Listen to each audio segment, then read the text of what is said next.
Hello and welcome to this episode of Superhero Ethics. Today we're talking about Ip Man 4 and Cobra Kai 4. We're talking about martial arts and culture and the idea of a champion and that two different styles can prove who's better by a champion fighting. And yes, we promise these two pieces of media do have something in common besides the fact that they are about martial arts and they both have 4 in the name. All that and more after a commercial break that myself, Paul Hoppy, no one in the chat, no one that I know has control over. Someone probably has control over, but we don't know who it is.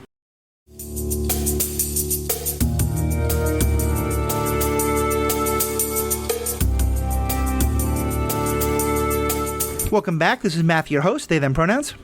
I am Master Paul Christopher Hoppy. Also they, them pronouns. Awesome. Paul is not the co-host, the regular guest of these podcasts. He's also the host of the Twitch stream that this is now going out on. Paul's going to be doing a Twitch stream every Wednesday night at 7 p.m. Central Time, 5 p.m. Pacific Time, 8 p.m. Sacred Time, also known as the Eastern Time Zone, and Mountain Time Zone can kick rocks. If you're in the Mountain Zone, mountain, you know. Hey. Yeah, it's true. That's true.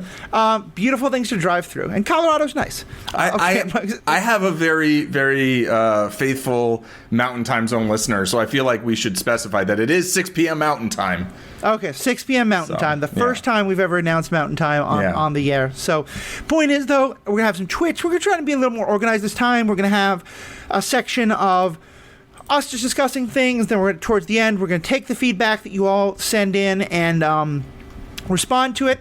We don't have any listener feedback today, but certainly when we do have some, we will put that out there as well. And also the Twitch chat. So for now, let's just get started into our topic. And as I said, the topic is the movie Ip Man 4, the finale, and the 4th season of Cobra Kai. And Paul and I had a great time with Riki Hayashi talking about not season 1, talking about the first movie. No, we talked about Kenshin with Riki. Thank you. Who did we talk about? Was it just you and me? With each other. It was just the two of us. Yeah. Just the two of us. And we've done all 3 seasons of Cobra Kai. I don't know if we were that excited for season 4 because we had some challenges with it. Certainly was not a fan after season 3. But when Paul pointed out the connections between this and Ip Man 4, I was like, okay, let's do this. Because there are a lot. There's a lot of ways in which these are 2 fairly distinctly different stories, but they both play with a lot of the same tropes in really interesting ways. And that's what we're going to get into. But I think it's very possible that a lot of our listeners haven't seen both of them, maybe have only seen one, or maybe haven't seen either. And we're going to talk a lot more about the overall themes. I don't think you need to have watched these things, but we are going to spoil them. So let me start, Paul. Actually, let me give a summary of Ip Man 4, and then I'll ask Paul to give a summary of Cobra Kai 4. And again, we're not going to don't hit all the plot points, just 30 seconds of the general ideas. Ip Man 4 is our hero. Ip Man is living in Hong Kong. He's getting older. He realizes he has cancer, and he's having problems with his son. His son is getting kicked out of school, and he thinks that he might try to go to America to try and help his son find a school to go to in America. Also, one of his students, Bruce Lee, is getting very popular in America, in San Francisco, and it has invited him to come see an exhibition. So he goes to America, runs into some problems. First of all, the Chinese Benevolent Association of San Francisco, which appears to be made up entirely of martial arts studios, which I thought a little surprising to the rather booming restaurant and laundry and art and many other businesses at the time. But fair enough. They don't want to support our hero, Ip Man, because they don't like what Bruce Lee is doing in terms of teaching Kung Fu to Westerners and teaching it in English and things like that. And so they ask Ip Man to tell him to stop. He's not really interested in doing that. At the same time, we're seeing in a number of different ways the racism that is happening against the Chinese in San Francisco, in the United States. On the one hand, it's happening to a teenage girl. She makes the head cheerleader, and the other cheerleader doesn't like that, and so people attack her in school, and then no one believes her. And at the same time, We have another one of our characters is in the U.S., is in the Marines, trying to teach the Marines Kung Fu, and the superior officers want nothing to do with it. They're very, very racist. In their racism, they seem to have forgotten that karate is Japanese, because they're all about, no, karate is good, Kung Fu bad. We have a series of fight scenes and a series of twists and turns, but in the end, it all winds up with Ip Man fighting a number of people who are kind of the people representing the Marines and proving, therefore, and defeating them all handily, and therefore proving that Kung Fu is better than karate, and so in the eyes of the movie, and so therefore getting the Benevolent Association's recommendation for his son to go to school, at which point he decides that having been in America for a while, both because I don't think he's wild about sending his son to America, but also he realizes he wants to reconnect with his son, not send his son across the world, he's going to go back to China. Paul made a number of faces during my reading of that. So Paul, do you want to add any editorial comments before we then go into Cobra Kai? I do.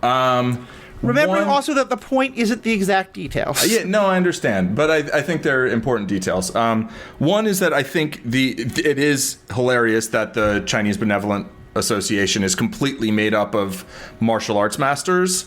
I do think it's reasonable to suspect that many of those martial arts masters also have some other business. That's very possible, yeah. Right, this is very common. That happens more, I think, in the second and third movies. Actually, we see that a lot. However, here I don't think they really talk about it, but it does seem like something that is likely. However, the fact that everyone there is a master is like, okay, how convenient. I think it's important to note that the teenage girl you're talking about being bullied is the daughter of Master Wan, who's the head of the CBA, right? And who Ip Man is trying to get a letter of recommendation for his son. And I don't think that the takeaway of the movie is that Kung Fu is superior to karate. I'll try and just use the English pronunciations, but I would say that I think that the other characters in the movie, has been proven. Yeah, we'll circle back to that, because that's going to be a big thing, right? But I think that's pretty much the gist of it. Like, the plot is pretty simple, right? Yeah, it's pretty straightforward, and there's a lot of fight scenes. Yeah, and in some ways, it reminds me a lot of a Marvel movie in that the plot, like, there have been lots of movies where there's just set piece fight scenes, and then the dialogue and the acting is the barest of minimums to get you from fight scene to fight scene. I think the best Marvel movies are ones where there is actually a lot of really interesting character work and plot and story and acting and dialogue, but a lot of what it's doing is getting you from set piece fight scene to set piece fight scene, and that's a lot of what happens in Ip Man 4. Yeah, where the character scenes are fairly short and there aren't a ton of them. Like, if you just outline the plot points, it's not some super complex story, right? Yeah. But that doesn't mean that there's not real characterization and that the plot isn't something of some level of consequence. Right. It does continue a trend from Ip Man 1. I don't know if this happened in Ip Man 2 and 3, but apparently people still believe in having martial arts battles in the middle of their homes with lots of very fragile things around. Here, both of their respective female partners are no longer with us, or at least are not on screen in any way. So you don't have the scene from Ip Man the first of the wife coming in to be like, "What are you doing to my vases?" Instead, you just have numerous vases broken until there's an earthquake that breaks even more. But yes, they are in San Francisco. Exactly. So Cobra Kai Season 4. Tell us about it. Right. Cobra Kai Season 4, basically Johnny and Danny decide to get together and try and teach not Cobra Kai, which is now run by Kreese, and Kreese recruits this Silver guy. It's run by... His name is Terry Silver. This isn't like we're now in an X-Men world of silver people. Right.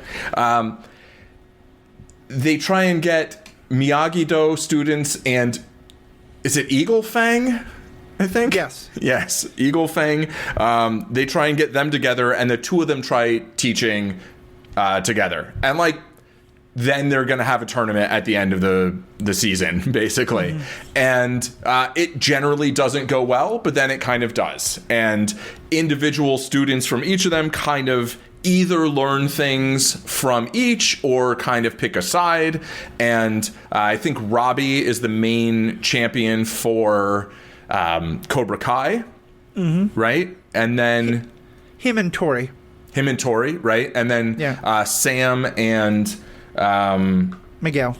I would say Miguel isn't the principal. I would say Hawk, right? That's her. Ends up being the. I mean, there's the whole at the end. It's like, oh, is this gonna be the fight? It's like, oh no, he's still hurt. Right. I mean, he had a life-threatening injury at the end of season 2, I believe. And so he's not 100%. Right. So he recovered in season 3, but he's not the same as he was before. And now he's going to go off and try and find his dad or whatever. But, the gist of the season is basically just you've got these two schools trying to work together to teach their students to be able to beat the students of a third school, which was originally the second school. And it's whether these styles and whether these teachers who each have their own teaching style can kind of come together and each share something constructively, or whether there's too much conflict there. Right.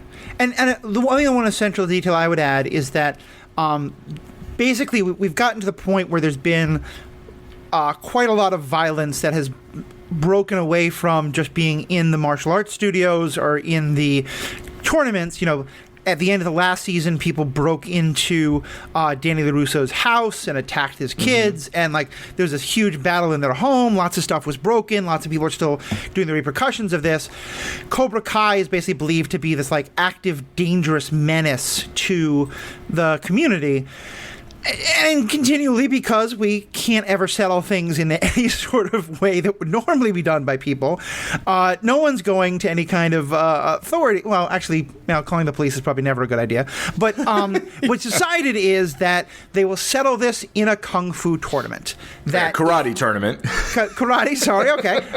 Maybe the distinction between those two as we talk today will be important. I'm not a martial artist. My apologies.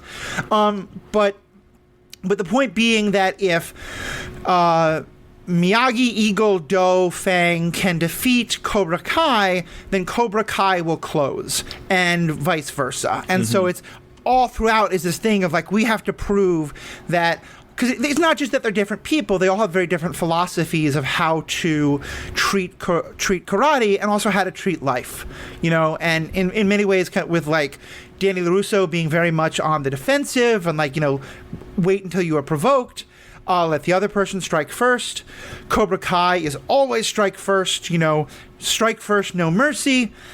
And Eagle Fang is kind of in the middle, where it's I would say it's like closer to the Cobra Kai side, but still in the, like, strike first when it is appropriate to do so. Basically, like, strike first without being a jerk. It's Johnny's club, right? I mean, it's Johnny's dojo, if you will, although they don't really have a dojo. And his philosophy is do Cobra Kai stuff, except maybe try to not be awful all the time. Yeah, but, still...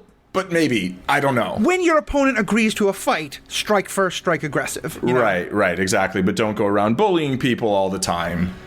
Right. Of your own, and there's a lot of stuff in Cobra Kai, and we'll get into this actually as we go on, but it is still about high schoolers and high schools bullying each other, and now younger generations bullying each other, and a lot of it being, continuing on some of the themes I think that have continued from the past, is that I think that the martial artists from all three of these schools are now trapped in a cycle of bullying, where we can argue about who started it. I do think that's kind of a fairly clear question, or who's primarily driving it.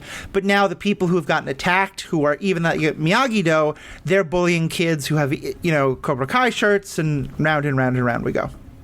Yeah, who's one of them? Oh, yeah, there's a kid who becomes... who gets bullied and then becomes a bully, and there's a lot of subplots, and I actually felt like there was a fair amount of good stuff in season 4 with, the regular dose of, like, oh, this. Yeah. Like, I would say at this point, I think season 3 is the worst. I do think season 4 was better than season 3. It had, like, to me, season 1 was fantastic, and it's all been a little bit downhill from there. But season 2, though, I thought was also quite good. But we're not here to do reviews of it. We're here to talk about the similarities of it, though you'll hear Paul and I kind of half remembering because Cobra Kai 4 wasn't good enough that we were like, all right, we're going to rewatch it the night before. I just rewatched Ip Man 4 and enjoyed it again.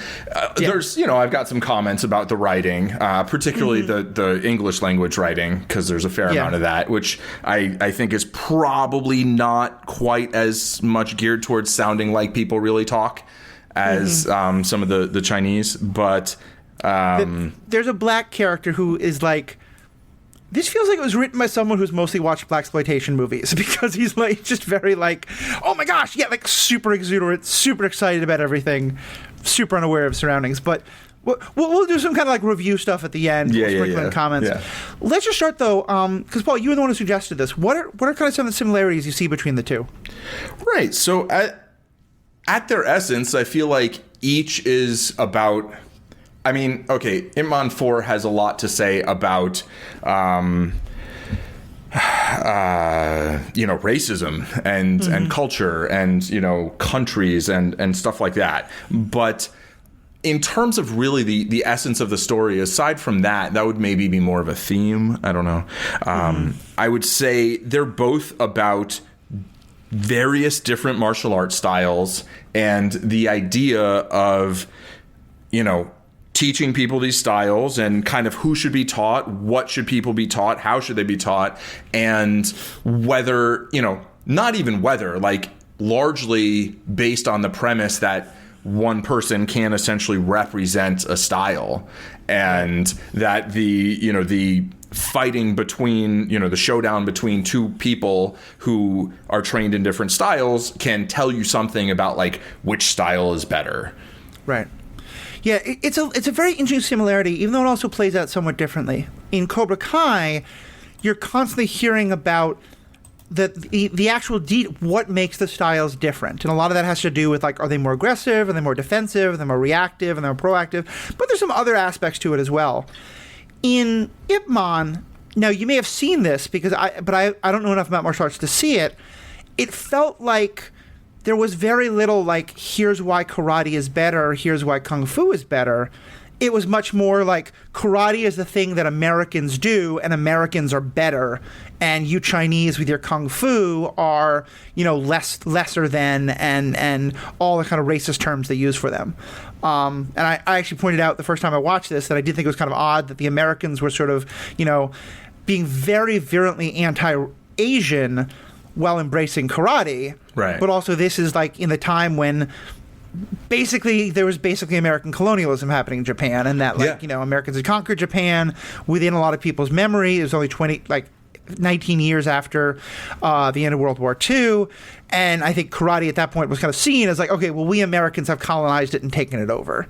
And I don't know, at least as I heard, it was much more about like the battle between the cultures than it was about like karate involved more of this style and kung fu does this, and that's why kung fu is better or something like that. Well, so it's funny. So first of all, I think your point about colonialization and the end of World War II, and that Japan was not literally a U.S. colony, but, treated as such in some ways. This is set in 1964, right? So also, during the height of the civil rights movement.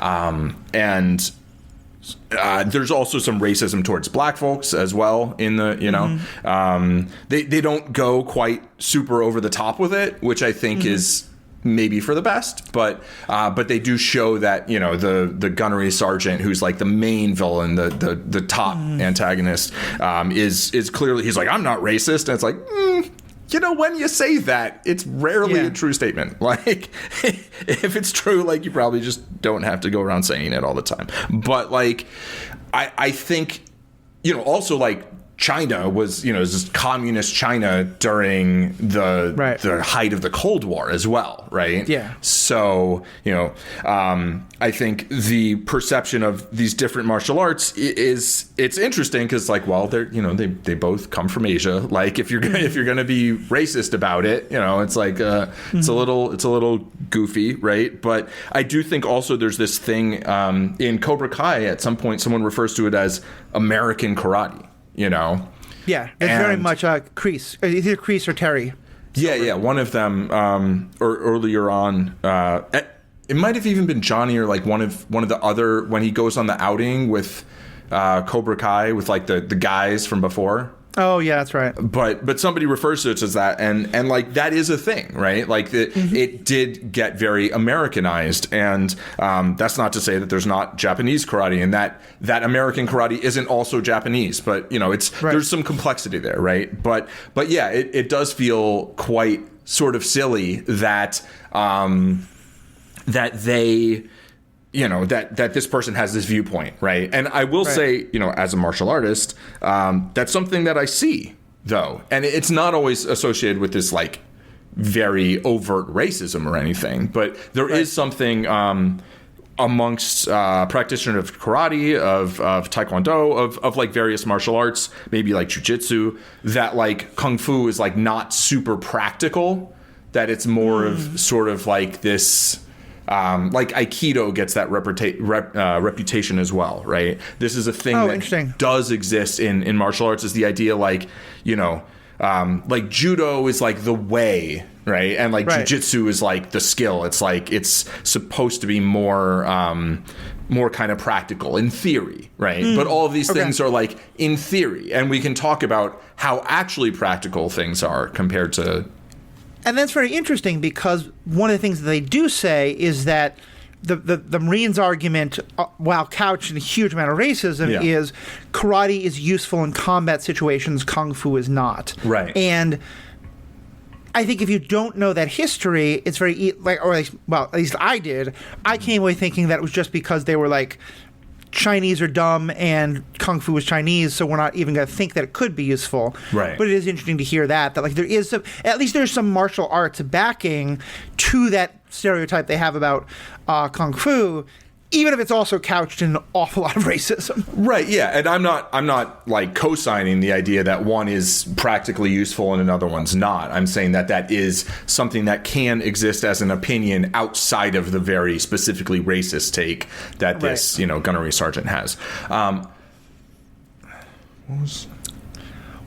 one thing I also thought was interesting, I guess this is more the movie stuff, but we'll get back to the champion idea, but I did think it was worth pointing out also is that I think it's interesting that the first movie is very much about Ip Man while China is under the occupation of the Japanese army. Yeah. And while dealing with that problem, and it's very much about Chinese fighting for independence through this karate versus kung fu match.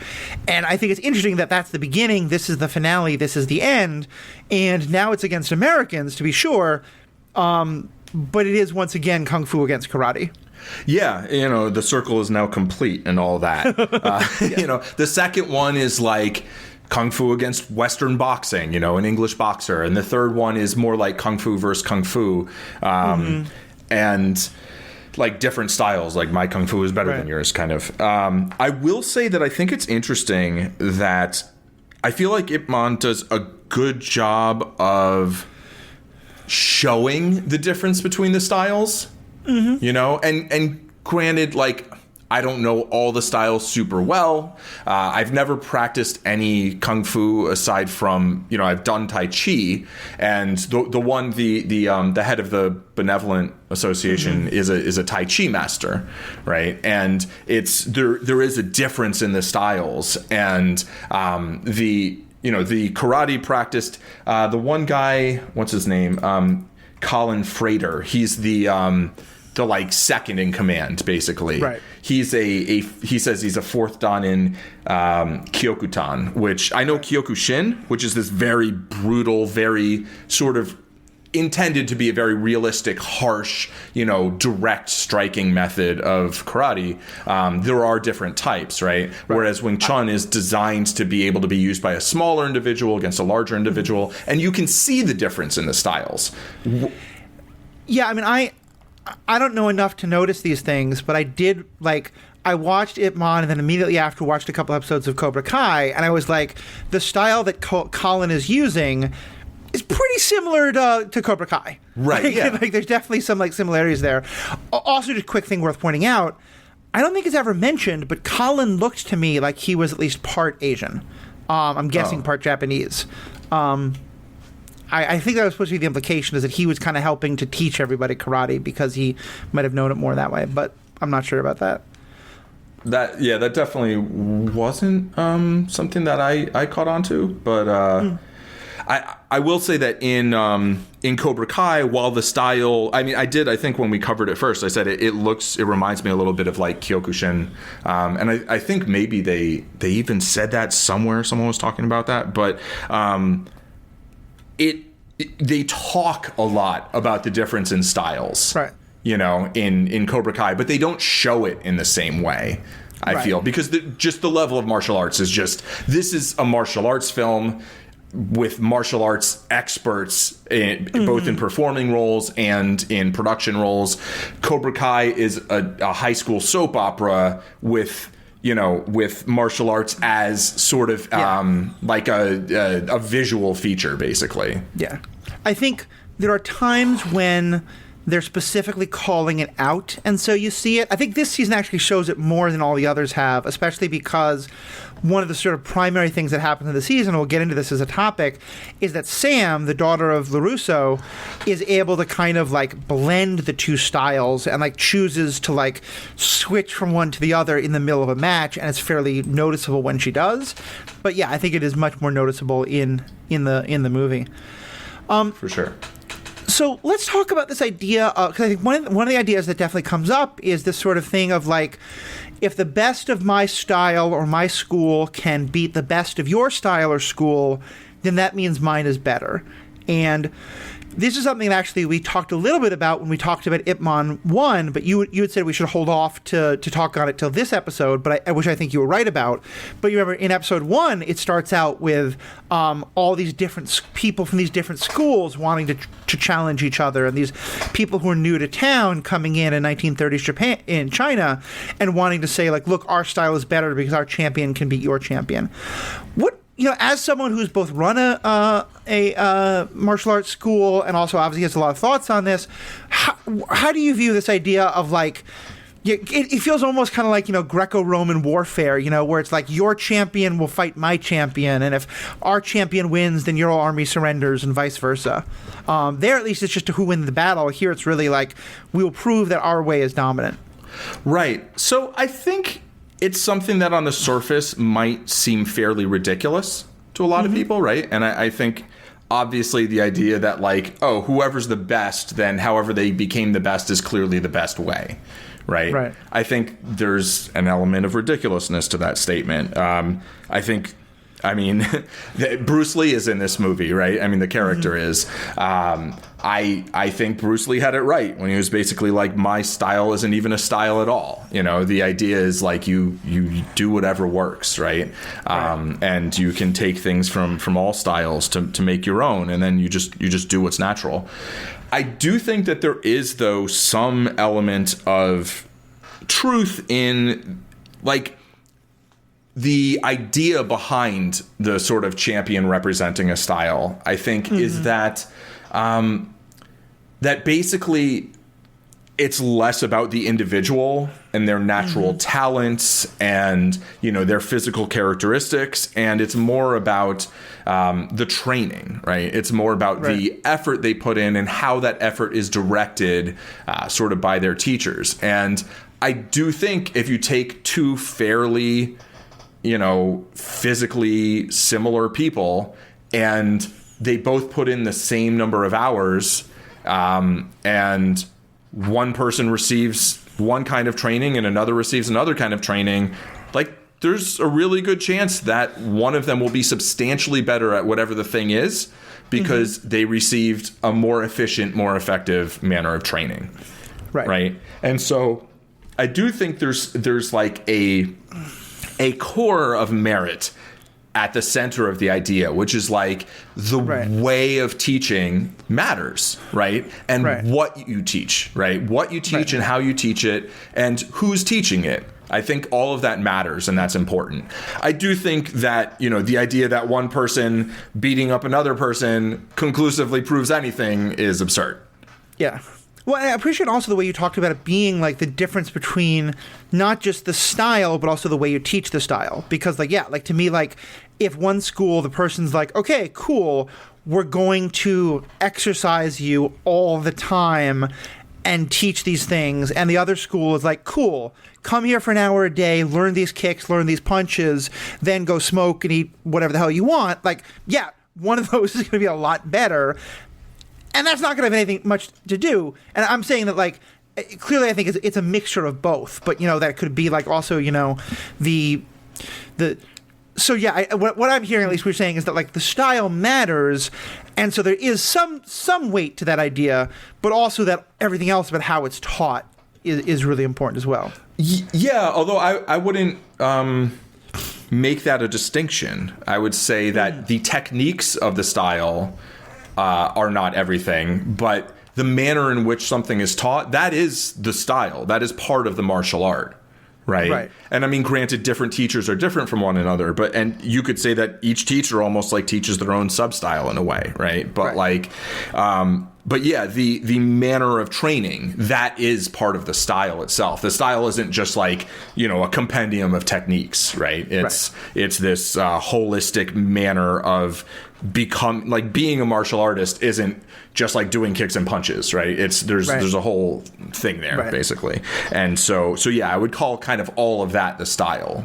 Right. One part of what I was thinking about, though, there also is that, at least in Ip Man, you have one group of people who are they're the Marines. They are, what they are supposed to do every day is train and work out and focus. Yeah. And then you have this other group who, they're raising families and they're running schools and maybe they're running other businesses and they're probably putting in a lot of time into their martial arts, but they're not dealing with the same physical regimen as the military is, or at least they may not be.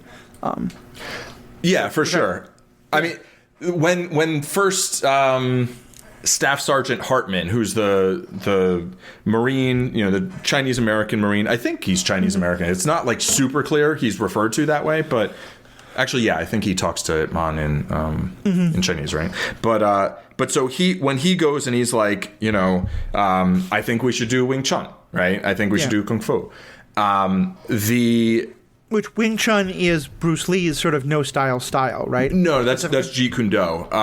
Wing Chun is Ip Man's style. Oh, okay. That he taught to Bruce Lee, and then Bruce Lee gradually evolved his own style, Jeet Kune Do, which is the no-style, basically. Right. And this was just before he did that, right? So he presumably already developed that a large amount in his mind, but it was right around this time that then he was okay, I'm going to call it this. I'm going to call it Jeet Kune Do instead of Jun Fan Kung Fu.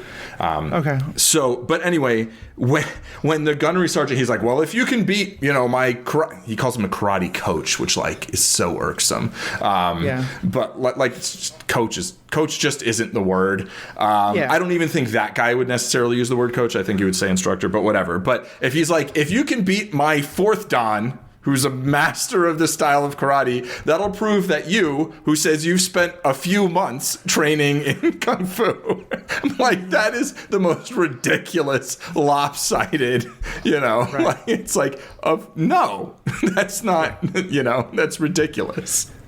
And one thing to note here, we're talking all about the Marines being so dedicated to karate. This should bring it all full circle.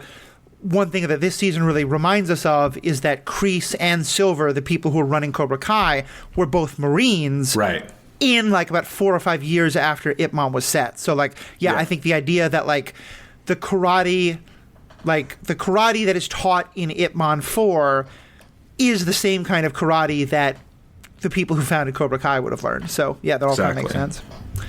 So I think, I get the idea of champions. It does still seem kind of ridiculous to me, but also it can make some sense. But let's kind of just go deeper, too, because so much of where this comes from is this idea that there always is going to be this kind of rivalry, and this is back to Ip Man 1, is like this idea of like, we have to know what is the best, like there's going to be 14 schools, but still there's always this rivalry. I can't have someone else be better. I can't have someone think that I'm, not as good. Sometimes someone doesn't want to fight Ip Man because then if they lose, then they can't have their school anymore. Right. And certainly in like, one of the things I like about Romeo and Juliet is like, or I like about some, I promise this is going to be connected. I like some versions of Romeo and Juliet when they make clear that these are idiot teenagers who we're dealing with. Because the whole thing is this is not like how like people in their 20s and 30s should treat love. Many of them do, but like the whole point is this is what dumb teenagers do. And like in some ways I find, therefore, the connection I'm making here is that I find the rivalries among teenagers in Cobra Kai very believable because they're dumb teenagers, because the hormones are all going crazy, and there is some like this person's dated that person but now is dating this person, or these people are friends and now aren't friends. It's all like I think it's all like taking a normal teenage story and dialing it up to 11 or even 15, but it's definitely makes sense. For me, like when it becomes trained adults, with professions and stuff like that, who are so into this, I'm sort of like, why is this so important? What is the role of these kind of rivalries in martial arts? I mean, is it just ego? Is it about that there's something important of like, just my business reputation does better if people think mine is better? Is there something inherent to martial arts about wanting to prove that your style is better? Yeah, I think it's definitely realistic. I'll start with that. This is not some fanciful take, right? However, at the same time, this doesn't represent all of martial arts, right? It's not like all martial artists are constantly, my school's better than your school's. This is the only way. But like, if you sit in a room with 10 martial artists, 5 of them will be arguing over this kind of stuff. Interesting. And teachers will have rivalries and stop talking to each other and about like the pettiest stuff. Like, and I think it is because there is a certain amount of, at its root, it's about physical competition, right? And it's really hard to set aside the ego there. And I mean, it's like in poker too, right? Poker is this competition. It's any kind of sport, right? I mean, you see that with like adult sports, right? Like professional athletes, like you see a lot of stuff that seems like nonsense. Granted, I'm not convinced that like in the business world or in whatever office place culture, like you don't have a lot of similar stuff going on that's just not as sort of literal and overt, right? Yeah. I think these stupid things that corporate titans have done because they wanted to beat each other.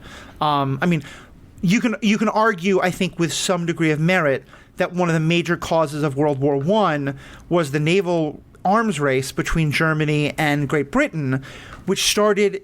It is well documented that Kaiser Wilhelm needed to have a better navy than his cousin King George because King George had like sunk all of his ships when they were kids playing in Queen Victoria's backyard. Like, so yes, these rivalries come out all the time, all the places. Yeah. Yeah, and I would say that a large amount of martial arts philosophy is about overcoming this, right? And people do this with varying degrees of success. I've seen teachers who are very fixated on my way's the best way. You have to do it this way. Oh, that other thing is crap. And others who have a much more sort of like laid back, like, oh, well, we're going to do it this way because this is how we do it. But, there's other ways, and much kind of less dogmatic and more, sort of almost sort of like what, you picture like a Zen master kind of, not necessarily always going to give you a straight answer, but certainly also not going to kind of engage in this kind of sort of pettiness, But yeah, just also in terms of businesses, like if you have a business or your goal is to get a bunch of students, like, I don't know, do you want to learn from somebody who's a champion, or do you want to learn from someone you just saw get kicked in the face? Like, maybe you specifically, that's not a big factor, but for a lot of people it could be, If you want evidence of this, check out the Wendy's Twitter account. because they are dunking on other corporate Twitter accounts all the time. It's fantastic. Yeah. And that makes sense. I think that does make sense. And I think one thing I like about Cobra Kai is that on the one hand, there are these rivalries between the kids, but I think one of the things that is in some ways the most tragic about the show and the most upsetting, although it's played more for comedy, which is probably better or else it'd be really horrific, is that a lot of it is these adults having these rivalries, many of which, kind of like Kaiser Wilhelm I was saying before, were rivalries that they had from when they were kids. Right. Because, like, all of this is still about, like, you know, Danny LaRusso and Johnny. I can't remember his last name. I always want to say Johnny Storm. But yeah, Johnny Five. Johnny and Danny have this rivalry from when they were kids, and Kreese still has these feelings in part because Mr. Miyagi kicked his ass, and so he needs to, like, have his kids fight the other kids through his, like, the things that are done to teenagers to satisfy the egos of these various men is just pretty horrible. But I think that it tracks that's, you know, maybe in martial arts schools it's a little bit more above board. At least they're all adults. Yeah. Well, not necessarily. I mean, well, okay. You know, I mean, in the Ip Man movies, at least, yeah. Sure. Yeah. Exactly. Yeah. I mean, it's like a proxy war, basically, waged by the students. You know, it's Johnny Lawrence. Johnny Lawrence. That's it. Yeah.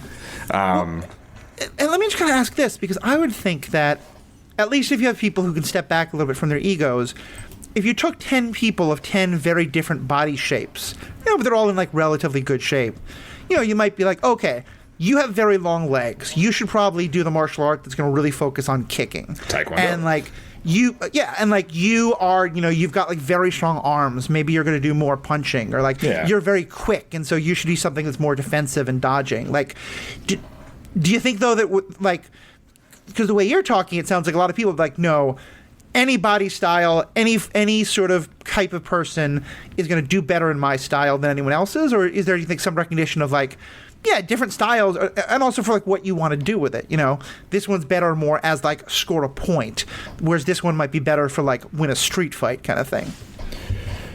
Yeah, I mean, I chose Taekwondo largely because, I mean, I had done it a little bit when I was younger, but, like, when I decided to go back to it and be serious about it, I was like, well, I'm 6 feet tall. I actually grew while doing Taekwondo. I got to be 6'1", but I was 6 feet tall and I was like 130 pounds, you know? Yeah. So I was like, well, kicking people in the head sounds good, you know? And I was very flexible. So it was just like the right martial art for my body type in a lot of ways, right? Right. Which isn't to say, like, well, maybe I could have done a different martial art and, like, filled out more quickly or something. But yeah, there's, like, in terms of competition especially, you know, like, sumo probably wasn't going to be the martial art for me, right? Yeah. Like, if you have a low center of gravity, something like any kind of wrestling might make more sense, right? And yeah, having more upper body, like, if you're a boxer, you probably, you know, you want quickness, right? You want stamina, but you also want to be able to punch hard, right? You don't want spaghetti arms. Like, that's probably not going to work out that well. Although if your goal is to build more upper body strength, maybe then something like boxing or some other martial art that's more upper body intensive, maybe then that does make sense, right? So I do think that different martial arts can be more well suited to different body types. But at the end of the day, I think anyone can learn multiple styles, maybe start with one, find one that's appealing to you. But, like, I think styles can be very complementary to one another. You know, my teacher was a Taekwondo teacher, and it still is, and was often extolling the virtues of Taekwondo, particularly traditional Taekwondo, compared to this, like, World Taekwondo Federation. I think they changed it to just World Taekwondo because WTF was their initials. That's a problem. And yet he started off doing Hapkido, you know, which is the grappling. It's the sort of like the Korean jiu-jitsu in a little bit, right? And would teach us those. And in fact, what's his name? The second in command guy put someone in one of these wrist locks. I'm like, oh, I learned that in Taekwondo, but doing Hapkido, really. It's a particular wrist lock. But that type of technique can translate across, that might exist in a number of different martial arts. But usually, you probably do want to learn some striking, some grappling, and maybe you're like, well, I'm going to be primarily a striker, right? But then I'm going to study some Krav Maga, so if somebody gets in close and grabs me, I know how to get out of the grab and then transition to where I can hit them with the things I've already studied, right? Yeah. And I'd assume I know Bruce Lee was an amazing fighter, and I'm sure that his style of Kung Fu was very, very good for competition. I'm guessing, though, it also looked really good. Since he is someone who was doing a lot of Kung Fu movies and stuff like that some of his style is also to be more cinematic or, look better, maybe look flashy or something like that. I'm guessing there, but I would think that there's some element to that. So actually, no. Okay. So he learned martial arts, right, as a martial artist, went into film, became an actor.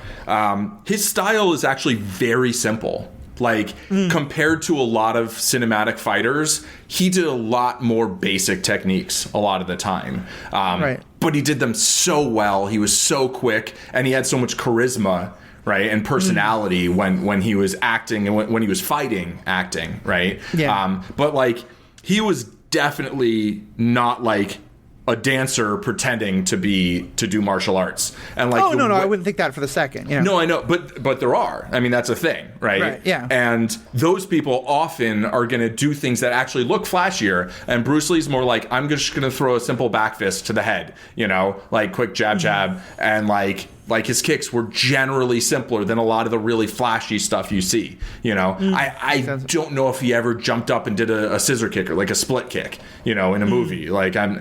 Brendan Lee did. He did. Brandon Lee. He did more kind of oriented at flashiness and stuff, and because I think he was at an earlier age deciding to kind of go in that direction. But yeah, that would be a reasonable expectation. But he definitely was much more I'm going to do something that actually is very practical and just make it look really good. Yeah. Well, and let's talk more about Bruce Lee, because one of the kind of interesting one of the things that I both really enjoyed about Ip Man, but also found frustrating, was there were so many side plots, and a lot of them were connected to each other, but because of that, we never really got to develop any of them. Yeah. Or at least not, except for the main ones. But as we said, one of the things that happens is that the other martial artists in San Francisco are very unhappy with Bruce Lee because he's teaching Kung Fu to Westerners and to Americans, and this is rooted somewhat in the awful ways the Americans are treating them, and so they don't want to be nice to the Americans, and there's a whole thing we can get into with that. We will get into that in a second, but just start with there. What's kind of your thoughts on that part of the story because I know this is based in truth. This actually happened. Bruce Lee was the one who was let's teach the world about this. Yeah. And a lot of Kung Fu masters didn't like that. Yeah, there was a duel. Someone challenged him and was you can't do this, and they fought, and Bruce Lee won, and so he kept teaching. Did he agree that he would stop teaching if he lost this fight? I don't know all the details, but I think that was basically the gist of it. But he was I'm not going to lose. I'm the best. I'm the GOAT. Right. There's a movie specifically about that fight. Oh, nice. Yeah, and I imagine it took place around this time. I'm not sure, but yeah. So first of all, Bruce Lee, born in San Francisco. Grew up in China, I think in Hong Kong, right? And was, I think, a quarter German. So it's interesting that they don't reference that at all. And I'm not sure how much that was a big thing. And maybe that's somewhat disputed, who is actual, I think maternal grandfather. I'm not sure. Right. But he was just basically we should share this with everybody. It doesn't belong to a person. It doesn't belong to a culture. It's bigger than that, and within the context of the story of Ip Man 4, he's basically we should show people kind of what we're about, Right. And through this kind of cultural interchange, essentially, improve people's opinions of the Chinese and whatever. And to the extent to which that works, I don't know. Like, probably. Right. I think a lot of the time, people say familiarity breeds contempt, but I think ignorance often breeds more contempt, right? Yeah. And this was something we talked about on a recent episode of this podcast that Paul wasn't on. But one of the things that I thought was so powerful about Ms. Marvel was how much it kind of like demystified parts of the Muslim experience, particularly life in a mosque, right. in ways that like just I had never seen that before, and seeing like ways in which it's like, yeah, actually, in terms of the kind of the cliques that form and the politics of the congregation, like this is pretty similar to like churches and synagogues and other religious gatherings I've been a part of. So yeah, I definitely think that that's a theme, and I think that's something that it would make a lot of sense that Bruce Lee would have that perspective. Yeah, for sure. And I mean, he was someone who worked in Hong Kong. He worked in L.A. He lived in San Francisco for a time, and aside from being born there. And I think sometimes there are people who can kind of sort of bridge cultures in a way, and kind of bring people together, right? And I think that's a very valuable thing to do. And I think there was an idea, expressed by Master Wan in this and by others in reality of like, well, don't teach them how to fight. They'll use it against us. And it's like, right. Maybe. Like, yeah, maybe, But on the other hand, it's like, I feel like Bruce Lee teaching Taekwondo, being like, this is something that's part of me, right? I mean, I don't even want to say that is mine. It's like, it's part of me, right? It's something I've learned and internalized, and I want to share it with people, right? And I don't care where they were born. I don't care what language they speak. I don't care what they look like. I want to share it with anybody who's willing to come to me with, an open mind and to accept this as I want to share it, right? And I think that's very different from, maybe post-war Japan, like the American military occupying and being like, we want to take karate. Right. We want to extract it, right? And I don't know exactly how all of that went. I'm not saying that it was a particular way, but I do think there's, there's some difference between like someone sharing something and then someone like taking something.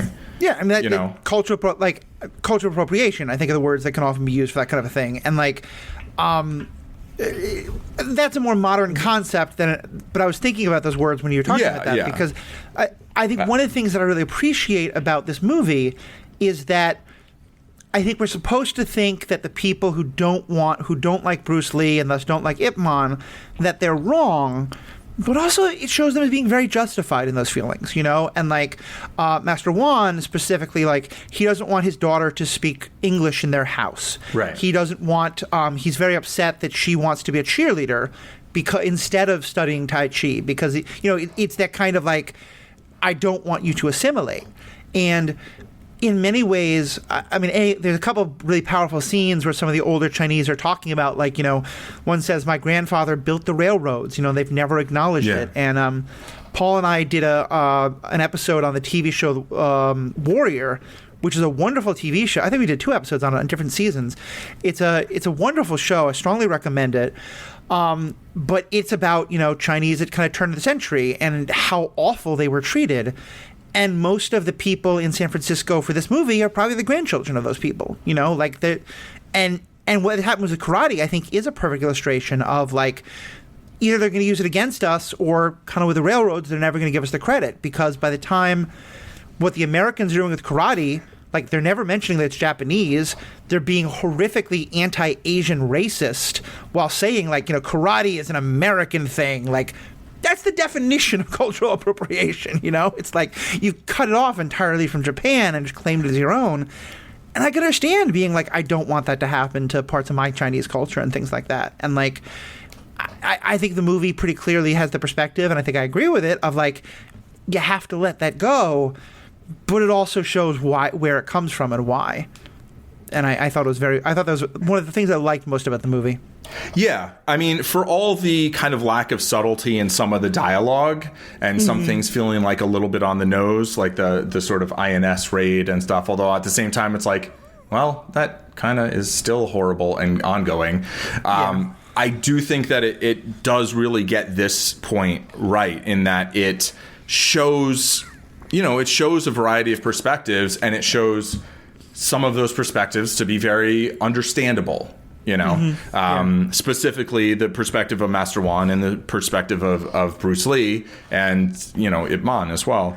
I find the term cultural appropriation a little bit of a minefield in some ways, because I feel like the way it's often used is often not in a way to distinguish between sort of the voluntary sharing of culture, the accepting of shared knowledge and ideas, and like cuisine and whatever, and the, basically going and grabbing. And I do think that there is a very, very legitimate problem with a lot of things that get sorted under that banner, right? As basically what you were just talking about.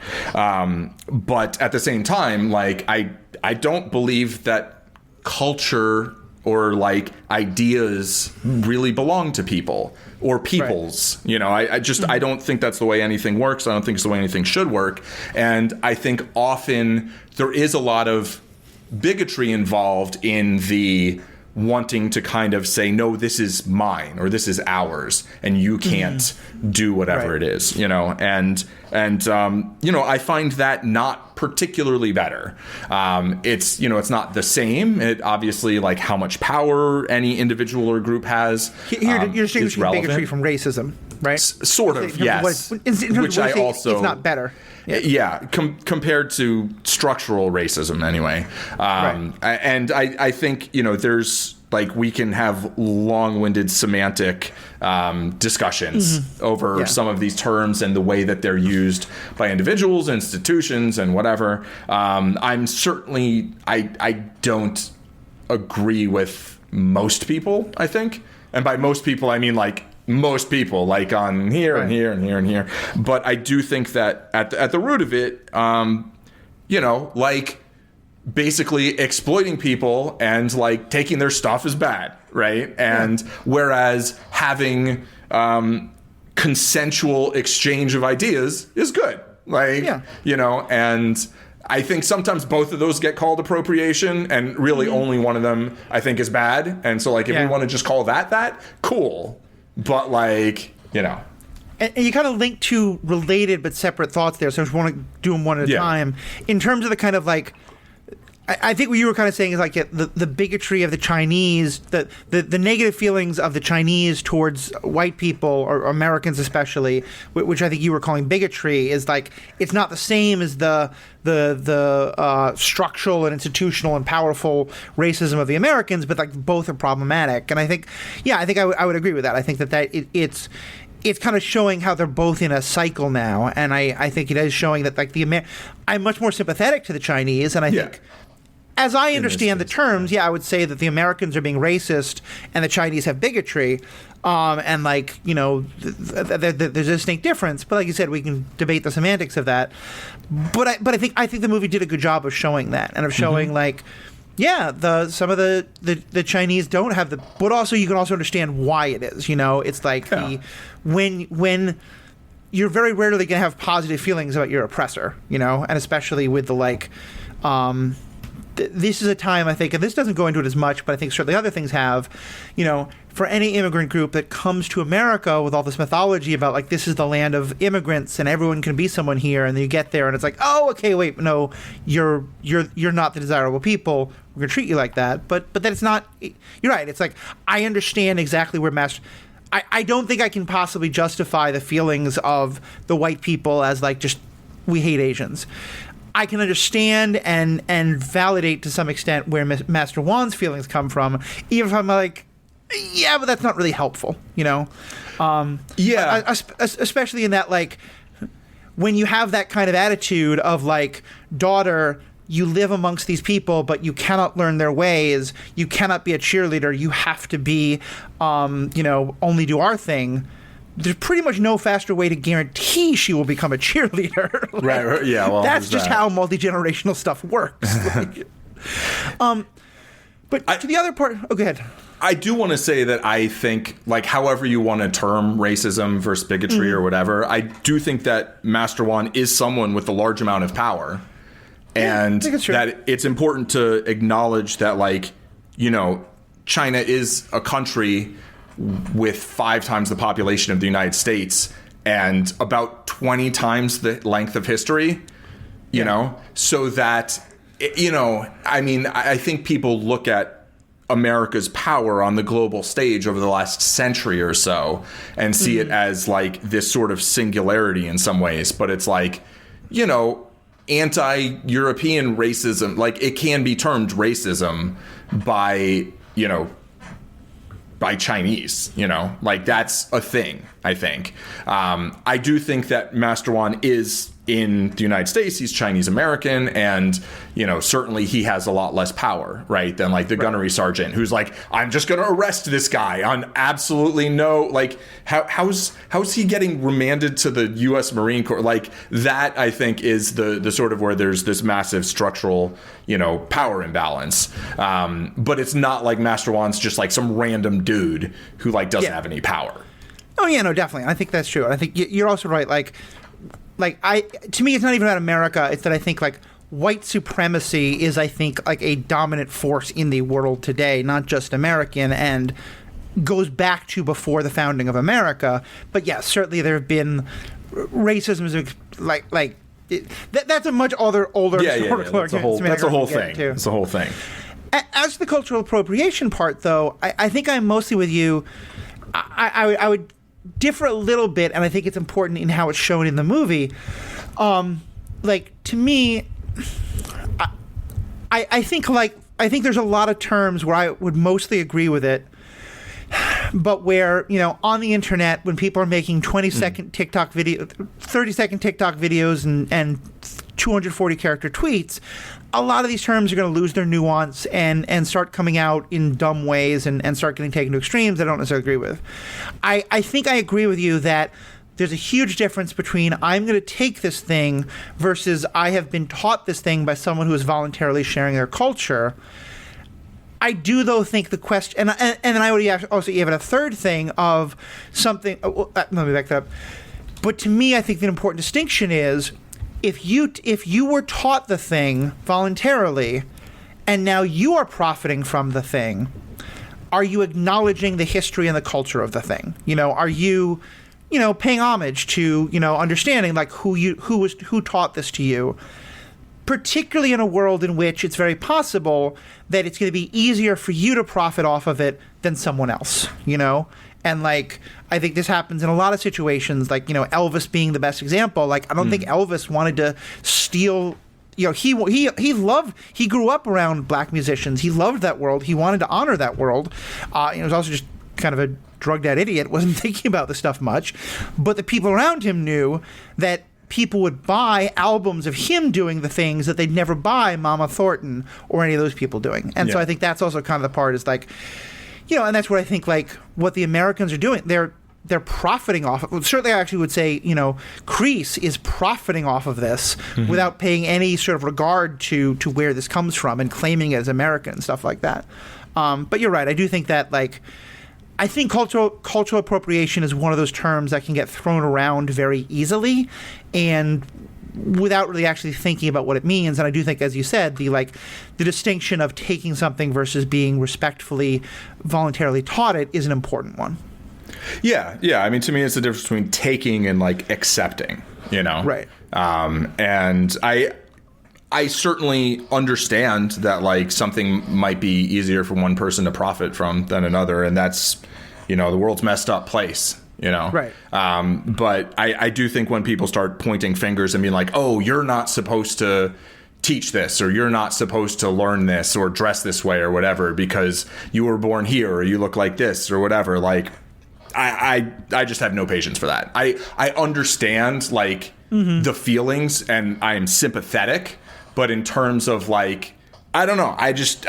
People telling other people what to do, like that isn't like something direct against someone else. Like I'm just not here for that. I mean, again, I think that's where that's the thing of like the nuance getting lost, because I think like most of the arguments aren't like you shouldn't do that. It's like, hey, you should understand that you doing that without acknowledging the history or in ways that are maybe like. Recently, there was a creator who kind of got a lot of attention because she was teaching Christian yoga, and she was teaching it in a way that she felt like, you know, non-Christians would not be welcome at. And so a number of South Asians have been like, yoga comes out of Hinduism, and like you don't have to be Hindu to like, you know, teach it, but like claiming it for this other religion is kind of problematic. And you know, might. Yoga's actually like way more complicated than that, and there's like a whole thing. A lot of yoga comes out of Hinduism, but like also a lot of the poses come out of like Danish exercises. Like it's actually really complex. Like let's not go too deep into that, but like I hear you. You know. Yeah, but also I think that's at the end where my point is that for me, I think I get where your frustration comes from. For me, as someone who has never had to worry about my culture being appropriated in that same kind of way, like I joke about like, you know, pineapple on pizza is like cultural appropriation of New Yorkers, but I'm joking. Like you know, the look on Paul's face, I think he's like, oh, I do believe in cultural appropriation now. No. I think we've gone down a dark road. Yeah, exactly. My point is, I'm not someone who's ever had to worry about that. And so I tend to be more on the, like, I'm going to listen to the people whose cultures this is happening to and kind of take their word for it. But I also understand where you're coming from. But I also would say that, like, to me, the level of... My point with those videos was she wasn't saying, like, flatly don't do this. It was like, hey, you doing this in a way that cuts it off from any kind of reference to the history and the cultures that it comes out of is problematic. But then I think that's going to be very easily that can easily get translated into the tweets and the shorter videos that are like, she shouldn't do it, you know? Right. Yeah. And that maybe is a bad example, because honestly I think she shouldn't do that, but that's also my feelings about like fundamentalist Christianity of any kind. Yeah, I mean, like I don't know how much I agree with all of it, but like also like doing anything where people don't feel welcome, like not generally a fan. Yeah, that's fair. All right, well, I think we've covered kind of a lot of things we wanted to get into. We're going to have a last conversation about what Paul referred to as the Ip Man Karate Kid shared universe, because there is actually a lot of similarities and some actual, like, looks like call-outs and stuff. So we'll get right back to that after this quick ad break. All right, welcome back. So, Paul, what is the Ip Man Karate Kid shared universe? Fix your base, recruit. You have no power, Mr. Kreese, is a line about 1 hour in Ip Man 4. And this takes place in 1964, roughly when Mr. Kreese would have been in, you know, the Marines learning. Wait, it actually says Mr. Kreese? He says Mr. Kreese. Oh, you didn't? Hilarious. Yeah. It's like... There's a couple. Okay, so 1 hour in, they've already kind of the staff sergeant Hartman has introduced the Wing Chun train dummy, right? And then the gunnery sergeant has set it on fire because that's the kind of guy he is. And after having his 4th degree black belt beat up on this guy who's been training a few months in Kung Fu. And then they cut to another scene, and then they come back to the hangar wherever they're training, and it's a wide shot, and you see, you know, there's a couple of people doing karate on the mat, and there's someone shouting, and he says, "Fix your base, recruit. You have no power, Mr. Kreese." And it's clearly a reference to, you know, to the Karate Kid and Cobra Kai, and Mr. Kreese, who was Johnny's teacher, is the chief show no mercy guy. And I think the time doesn't quite work out because since they did like the sort of flashback in the beginning of season 4 or whatever, but it's close enough to working out. It's clearly the idea is like, yeah, this takes place in the same world. Like, why not? You know, that's fantastic. I just thought it was really enjoyable.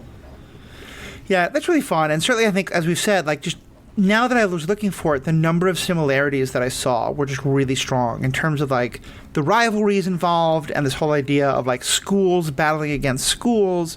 Like there's really similar themes between both of these. Yeah. And Miyagi-Do is, I believe, supposed to be, it's an Okinawan style, right? Right. Which is a specific part of Japan or an island and cultural area that Japan colonized, right? Yeah. So that's where Miyagi-Do comes from, and I think it's supposed to be kind of like Goju-ryu karate, and it's this more circular flowing style, right? It's more defensive. Mm-hmm. It's a soft style compared to like the hard northern styles. And here, Shotokan or Kyokushin, or here they call it Kyokutan. I'm curious whether that has some literal meaning in Japanese. I certainly don't know enough to know, or whether it's an actual style. Actually, you know what? It is a style. I Googled it. There's a school called Kyokutan Karate. So, nice. So it's a thing. I didn't get that deep into it in terms of researching it, but the point is, I believe that's a hard style, right? And that's analogous to, first of all, the karate in Ip Man, the first movie, but also the northern style, right? That the guy who looks like Carl Urban, a Jin, I think, comes down and does. From the north, he says I'm going to bring my exactly, and like he's speaking Mandarin, and and so it is this sort of hard versus soft, north versus south. I forget where is it that Ip Man is at the start of the movie? Is it? I think it's inland, right? It's Foshan. Foshan. Okay. Yeah. I wouldn't call it inland, but mainland. He's in mainland, in the Guangdong province. The south part, yeah. Yeah. He's in southern, sort of southeastern China. Which is where Cantonese is spoken, and that's why he's speaking Cantonese. And then he moves at the end of the first movie to Hong Kong. And in reality, the actual Ip Man, I think, moved to Hong Kong to more running away from the Chinese Communist Party, because I think he was a Republican, or what he was. Yeah, he supported the Republic of China. Yeah, and not the But he didn't go to Taiwan. He went to right. Hong Kong. Exactly, at Hong Kong. Which was, I guess, Hong Kong wasn't even part of China then, right? It was under British control. Yeah, that was a whole thing. But it was where you couldn't, like the Chinese, because I think there was something about like the Chinese communists wanted to use him as part of like propaganda or something like that. Right. This movie being made in partnership with China did not mention that, which is understandable. But it's also a Hong Kong production, right? So it's like I don't know all of the subtleties there, but there's obviously forces at play here. Right. Exactly. Well, all right. This has been a great conversation, Paul. Thank you so much for suggesting this topic. As people heard, like you're now doing the stream. Why don't you actually talk more about like your streaming schedule and kind of what you're doing with your streaming? Cool. Yeah, we are doing this, or I'm streaming every Wednesday at 5 p.m. Pacific. Most of those Wednesdays is going to be the two of us and perhaps some other guests. And so I guess I'm hosting you. You're my guest on my stream, and I'm the guest on your podcast. So yes, exactly. And neither one of us is a co-host of anything. Exactly. No co-hosts.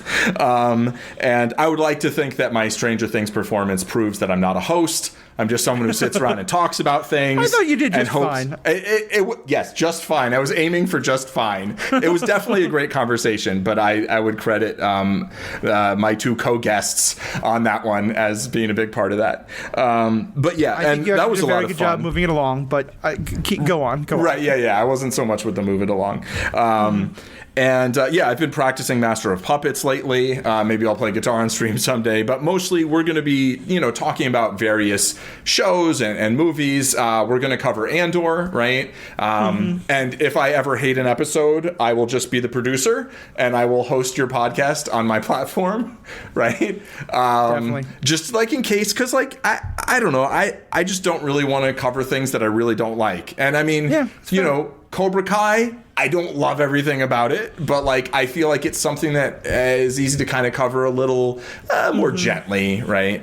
Yeah. I was talking about a schedule. Wednesdays and Sundays at 5 p.m. Pacific.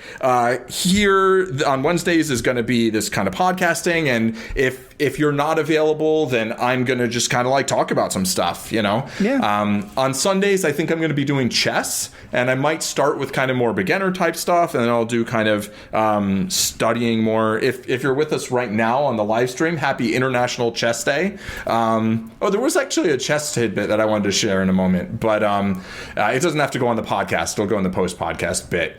So you have to tune into the Twitch stream to catch all the little details. And then I think Fridays and Tuesdays at 11 a.m. Pacific, I'm going to be doing poker, which will be some combination of kind of hardcore poker study, and maybe we'll do some more like beginner content. Maybe Tuesday will be like a beginner thing, and Friday will be like more advanced.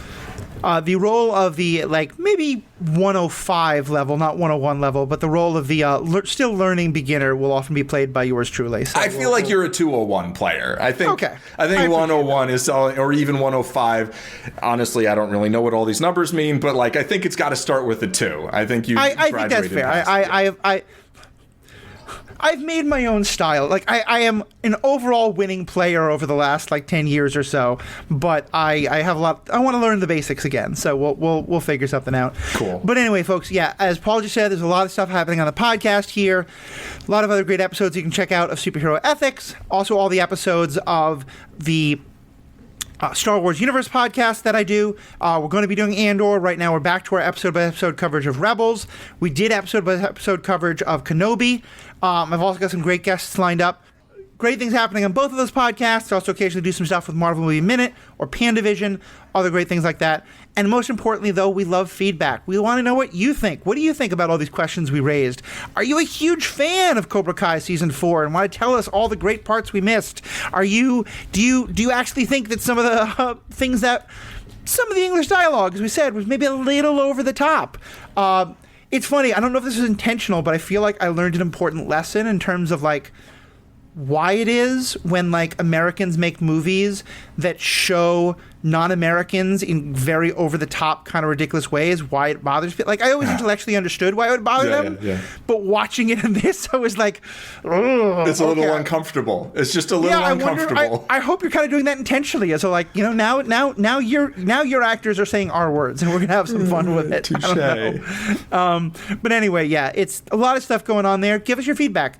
If you go to theethicalpanda.com, there you're going to find all of our different ways to talk to us. Email, Twitter, Facebook, TikTok. I love talking to you all. I love getting your comments and thoughts, and we'll often read them on the air as part of our episodes. So on behalf of myself, Paul, thank you all so much. Be good fans to each other. Bye-bye.